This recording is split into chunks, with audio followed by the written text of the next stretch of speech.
Hello mga mare! Napuntahan niyo na ba itong The Iconic Place sa Dubai? At ang trending escalator dito sa JBR? Naku, kung hindi pa, tara, samahan niyo ako, pupuntahan natin to. Siyempre, bago ang lahat, mag-charge muna tayo ng null card kasi nga wala na akong null card at talaga namang kailangan natin to bago sumakay ng bus.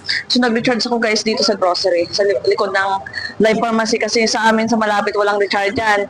Ay tayo ay pupunta ngayon guys sa Dubai, see you, my sister. Kasi pupunta kami guys ng JBR tapos Dubai Marina, ayan. So nag-charge muna ako ng null card kasi kailangan ng null card talaga dito sa Dubai. Hindi ka makakapasyal dito without the null card. So let's go guys! At finally, nakapag-charge na tayo ng null card, pwede na tayong sumakay, o diba? Tamang-tama nga yung pagpunta ko dito sa bus station, dumating na rin yung bus na papuntang Dira City Center. At ito na nga, nakaupo na nga si Mare, alam nyo na kung anong ibig sabihin yan. Hindi naman nahihilo yan, talagang ayaw niya lang talaga ng amoy ng loob ng bus.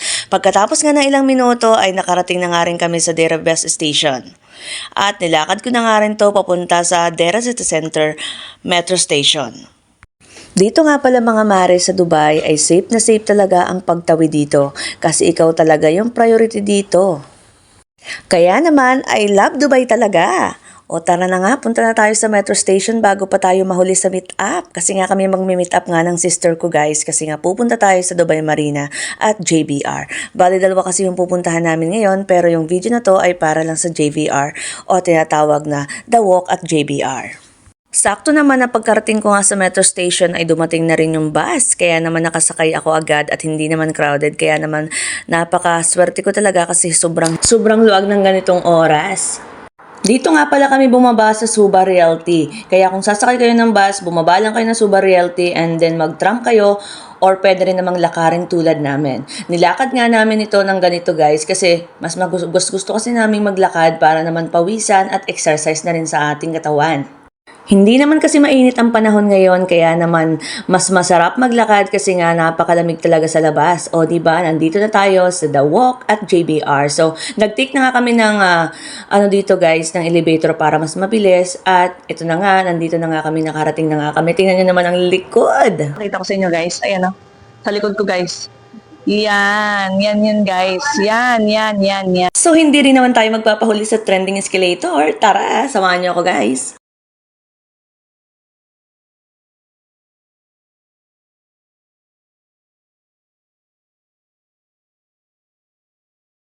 Kaya pala trending na trending ito nga guys kasi pagbaba mo sa escalator makikita mo talaga yung malaking Ferris wheel sa buong mundo, charot. At napakaganda talaga ng view, tingnan nyo naman guys, o diba napakaganda ng views guys, pagandahan na lang talagang kuha dito. At pagkababa nyo nga sa escalator ay makakarating din kayo sa The Beach na tinatawag dito na kinukumpulan din ng maraming tao.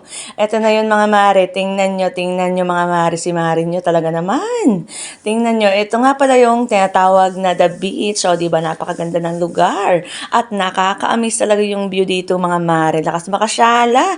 Tingnan nyo naman, napakaganda talaga guys ng Ferris wheel dito. Kaya kung pupunta kayo at gusto nyong makapanood ng light show, pumunta kayo dito before 7:30 kasi mag-start sila ng 7:30 to 9:30 yung light show. Ito nga pala nakikita nyo dito parang cabin ay restaurant yan. Mini restaurant yan. At syempre hindi kayo magugutom dito kasi pwede kayong mag-snack sa labas. Marami silang mga tinda-tindahan dito, may liit na store dito sa labas. Kaya naman nakaka-amaze talaga yung lugar dito kasi marami kang mapupuntahan. Hindi nga lang kami nakapunta talaga guys sa sinasabi na the Blue Water kasi nga kulang na yung oras namin. Kaya naman, nagdito na lang kami sa buhanginan. Gustuhin man naming maligo, kaya lang ay hindi kami maliligo kasi nga sobrang lamig. Kaya naman pagkatapos namin mag-picture-picture ay umuwi na kami at sumakay na nga dito ulit sa trending escalator. At tingnan naman si Mare, mukhang may katawagan pang patan. Joke lang yun, charot! So for those who asking why I love Dubai, because some of the tourist spots here are free. At napaka-super Instagrammable talaga ng lugar. O diba? Para kang nasa ibang planeta lang mga mare. Sayang nga lang mga mare, hindi namin napuntahan ng Blue Water. Pero anyway, next time na lang. So hanggang dito na lang. Thank you for watching!